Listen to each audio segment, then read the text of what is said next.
Welcome to Unauthorized Access, the podcast that once used to tell you about what's going on in the cyber world today and has now shifted to the human element in cybersecurity. And by that, I mean a podcast dedicated to the who's who in the cyber and incident response community. My name is Sadia Mirza, and I lead the incidents and investigations practice at Troutman Pepper. I used to co-lead this group with Kamran, my dearest best friend, but since he's not here anymore, I just get to be the leader now. I miss him dearly, and Kamran, if you're listening, which I fully expect you to be, you are always a welcome guest on my podcast. I am joined today by my dearest brother, Joe Tarraf, who is the Chief Delivery Officer at Surefire Cyber, and my very first guest on this official Who's Who podcast. Dearest brother, thank you for joining me today. Thank you for having me. It only took us about 4 months to get this on the calendar. And truthfully, and Joe, I know you probably know this, part of that was because I was a little bit sad to record this without Kamran. But in light of I think he's written 18 incredible articles without me at this point, I figured it was time for me to start doing some things. Honestly, I wouldn't want to do this with anyone else besides you on the first one. So thanks again. Thank you very much. I am honored and humbled, Sadia. Okay, brother, this is going to be our first series of really who's who. And so this is going to go into questions about you, letting everyone in our IR and cyber community know a little bit more about Joe. First, we're going to start off with you telling us a little bit about yourself, hobbies, where you grew up, favorite foods, all of the details that make you you. Nothing that's going to be used for any kind of identity theft or fraud detection purposes, but just tell us about yourself. Sure, happy to. And I think we'll take that order and flip it around a little bit. So let's start with where I grew up. I was born in the US, spent the first short period of my life here, but my formative years, much of my childhood and early teens were in Lebanon. And then I moved in my early teens to Canada, to Montreal. So I spent another lifetime there, about 17, 18 years or so in Canada and Montreal. And then finally moved back to the States about 5 or 6 years ago. A little bit everywhere. Whenever anybody asks me where you're from, I always say, I'm confused. And I think that also bleeds into the accent that I have. So a lot of people realize, obviously, that I have a bit of an accent, but nobody can pinpoint where that accent is from. Adds an air of mystery, which is good, I guess. Joe, this reminds me of the first call that I had with you. I remember me and Kamran were in New York. Okay, and also I'm going to talk about Kamran 25,000 times on this podcast, apparently. But as you would expect, right? And I imagine Kamran's listening, smiling somewhere now. But I remember we were in our New York office. We had not worked with Surefire before. It was just our first scoping call with Surefire. None of us knew what to expect. And you got on the call. I just want you to know that when I met you in person and who I thought you were on the call was completely two different people. I did not know where your accent was from. I honestly couldn't even tell your age. I couldn't tell anything, but it was a complete, when I met you in person, I'm like, oh, wow, this is Joe. I've had the same reaction. Funnily enough, there's another attorney in the industry that I work with quite often, but never met in person. When I first met him in person, this was years ago. He actually did a double take when I shook his hand and introduced myself. He's like, Joe, I thought you were in your 60s and you smoked half a pack of cigarettes a day. This is you. So that's a common reaction, Sadia. I guess I have one of those voices. Yes. Okay, Joe, so you've lived in lots of places. If you know me, I am a major foodie and I'm always concerned about what people like to eat. And so from all these places, I want to know what your favorite cuisine, favorite foods, what's that? Again, growing up in a bunch of places, you just get exposed to a lot of things. So it's pretty eclectic. I do like food, for better or worse, so it's hard to pick one. But I have to say, if I were to pick one food, if it were my last meal or something like that, I'd have to go back to mom's Lebanese cooking. Aww. Like the old traditional stuff that I grew up on. So it would be that. I think that would be my go-to cuisine if I had a gun to my head. That's true for me too. I love everything. At the end of the day, it's always my mom's food, and my family's from Pakistan. And so it's always her food that I would go back to. Okay, I'm going to stop talking about food after one more question. Joe, you're in New York, right? Yes. Okay, favorite restaurant? Oh, there's plenty. Do you have a favorite cuisine in mind? No, it's a broad question for you. If I had to go to one spot, what's the one place you would say people need to go to? Keeping the theme in mind, the sort of Mediterranean Lebanese food in mind. And I am not paid by this restaurant or associated with it in any way, shape, or form, but I would probably try out Ilili in Midtown. That's Ili. Okay, that's what I was about to say is you have to spell it for us so we can go look at the menu. Okay, very good. Now that we've talked about the important details, why don't you tell us a little bit about Surefire and what is a chief delivery officer?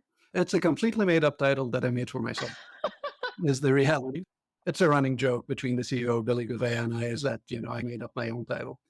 What it really means, all joking aside, is I oversee the delivery of our services at Surefire Cyber. So we are an incident response firm. We are an IR firm. All we do day in and day out is help organizations deal with cybersecurity incidents like ransomware, business email compromises, etc.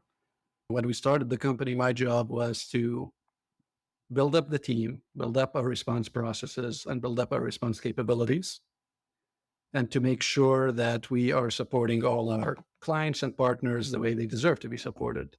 And my continuing job is making sure that we continue to do so and scale out our capabilities, as we grow more and more. Joe, I feel like, and this is probably a discussion for you and Billy, like I feel like I should get some kind of payment for how much I advocate and promote Surefire. You being the chief delivery officer, I'll say the one thing, and this isn't just because this podcast, you guys have heard me say this a million times. Even though it's a made up title, I've seen you act as the chief delivery officer on a lot of incidents, right? You always came into incidents when maybe insured needs a little bit more hand holding. It's something about your communication style that I think really stands you apart. And, I always talk about communication being what makes or breaks your response. And I think this is true of the entire Surefire team. And it's not surprising to me with you being in the role that you're in that your communication style is what helps deliver a superior product over.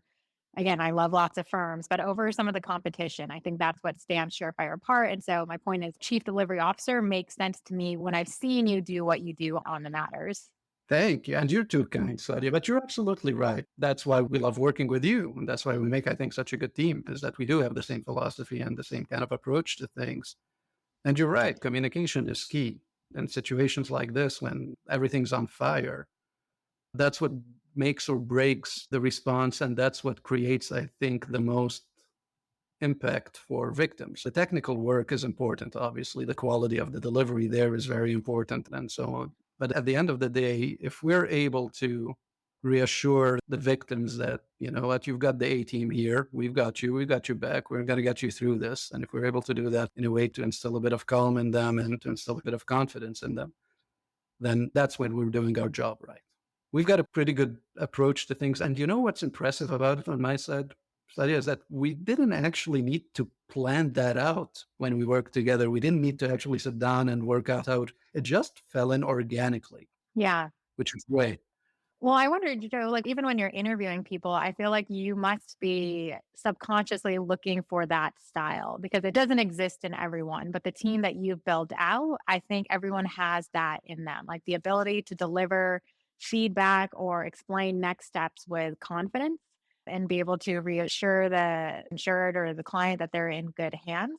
It's probably something that you don't realize that you were intentional about. It was more subconscious for you because I feel like that's the product you deliver and probably what you were subconsciously looking for your team. But all around, I think that's the best thing about Surefire is the communication style and that you can have teams that are very good at the technical aspect, but if they can't get on the call and deliver the message that needs to be delivered, that kind of leads us down a bad path. And I think that works both ways. That's equally important for your side, for the legal side, for counsel side too, right?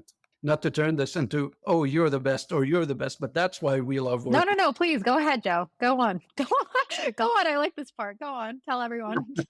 Again, the way that you approach the advice that you give to clients, it's proportionate. It's explaining clearly why you're giving that advice and why you wouldn't give other advice. It's not a formulaic approach that you take. You take each case as it is. You understand the circumstances of it, and you base your advice based on, the circumstances of the case and the matters of the case at hand, and you give it in a very clear language that they understand without losing them in the process, which is a gift in and of itself. So, right back at you. Thank you very much, Joe. That's the whole purpose of this entire podcast is just to have this back and forth. And so on every episode, people get to tell the world how great I am as well. That is the podcast I have created. Joe, I'm curious, how did you get started in incident response in cyber? Like what brought you to this industry? I was in cyber my entire career. I practically started out in cyber And I did quite a few things within cyber. So obviously cyber is a big field, right? You've got the proactive side, the advisory side, the governance side. I did quite a bit of professional services and implementations of cyber solutions. I was in the periphery of managed services at one point, and then I did IR. So I did the full spectrum of cyber. But what really spoke to me about IR is when you work in cybersecurity, you're making an impact no matter where you're working and which field you're working within cyber, you're making a positive impact. But why I really, really liked incident response is because I felt that that impact was a lot more tangible and a lot more immediate, if that makes sense. Parachuting into an incident where everything is chaos, where the victim started, and then you take them through that journey of going through the incident and coming out of it. And, that there's a light at the end of the tunnel, and you get them to that light at the end of the tunnel. And you just see that you were able to help in that aspect. It's just very fulfilling. You see the impact that you do right away. And, it just feels good to help good people that have had some very bad things done to them by very evil people, is the simplest way to put it. That's a sentiment that probably a lot of people in this space feel because one, it's a tough industry in terms of being on call essentially 24/7. So I think I have a very much a love-hate relationship with it, but it's those moments where you've helped someone who's basically had the worst day of their life, right? Get through that and being able to reassure them that it's going to be okay and you're going to get them through it. I agree that's the best part of the job for me. But then it's figuring out the right balance, right? Because I think there's a lot of burnout in this industry too. People like that feeling, but then it gets tough because you're on call 24/7. It's tough, right? It's tough. But any tips on that work-life balance? If you could give one tip on how to make sure you keep some kind of work-life balance, what would it be? It depends on where you sit. So on my side, that's making sure that my team is well supported. That's making sure that I have enough people there, that I scale out the team the right way to not have people be on call all the time and all that. But if I were sitting on their side, probably know your limits. At the end of the day, you're responsible for your own well-being to a large degree, right? And nobody is going to be able to set those limits for you except yourself. So don't be afraid to raise your hand and say where your limits are being challenged. That's not a weakness, far from it. And don't be afraid to ask for help. That's what everybody is here for. One of our core values, if you will, or tenets within the company is, and we got this from Billy, our CEO, the two cardinal sins in our line of work is not helping when being asked for help and not asking for help. So just follow that mantra. And if you need help, just ask for it.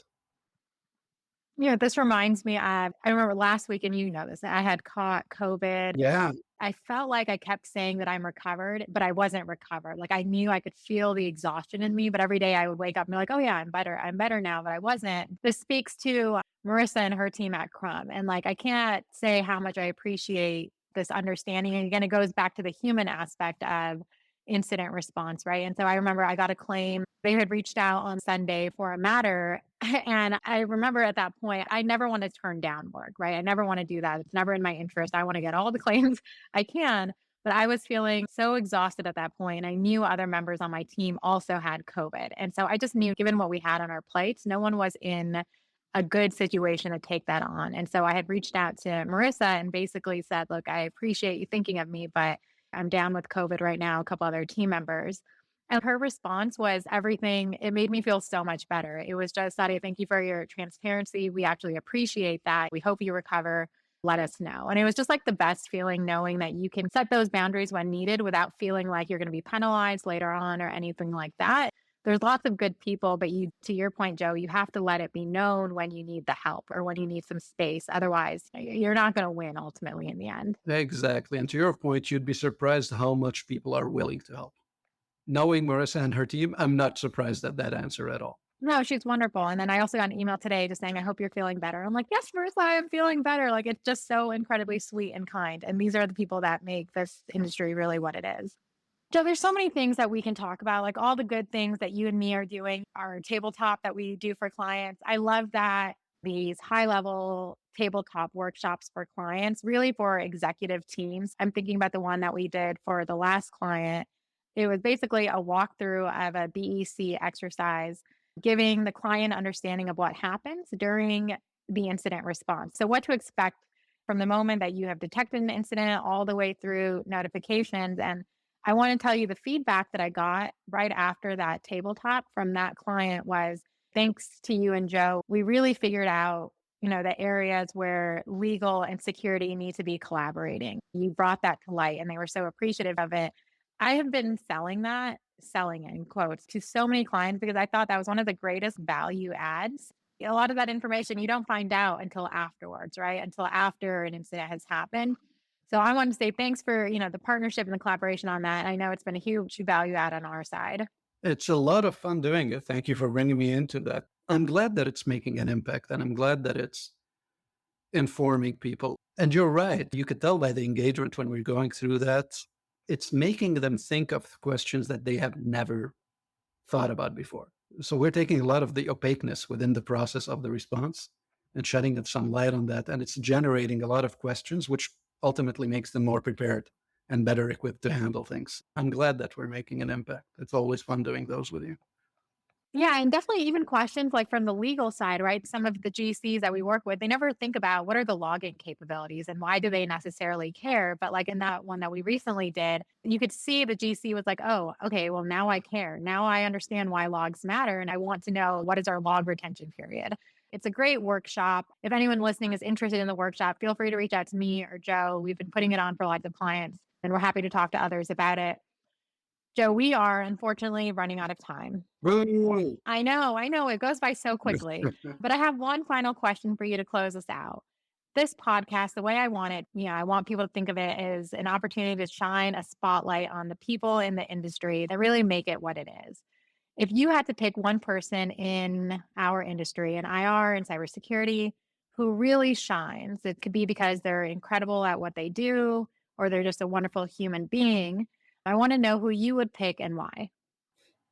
Well, the obvious answer to that, Sadia, is obviously Sadia Mirza, right? Because he's so wonderful all around.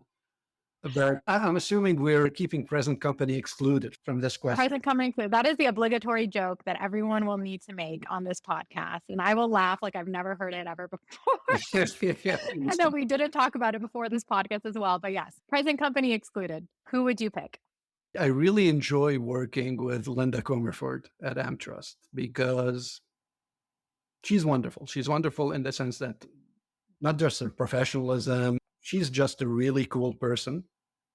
She really cares about her insureds. She really wants what's best for them. She goes the extra mile for them. She knows her stuff really well, and she's a great source of guidance for us when we work together. But she's just a great person and a great partner to have. She was the first one that came to mind, when you asked me that question. If she's been on the podcast, then great. If not, I would certainly have her on. Number one, I love Linda, and Linda knows this. Before we recorded this, I was on a call with Linda for about 20 minutes talking about everything other than work. And I agree. She is, outside of being an absolutely incredible partner, she is just the kindest human being. And if you talk to Linda, the goodness in her truly shines through, especially if you heard her on calls. She really cares about her clients. She really is passionate about her work, but she's also just very sweet.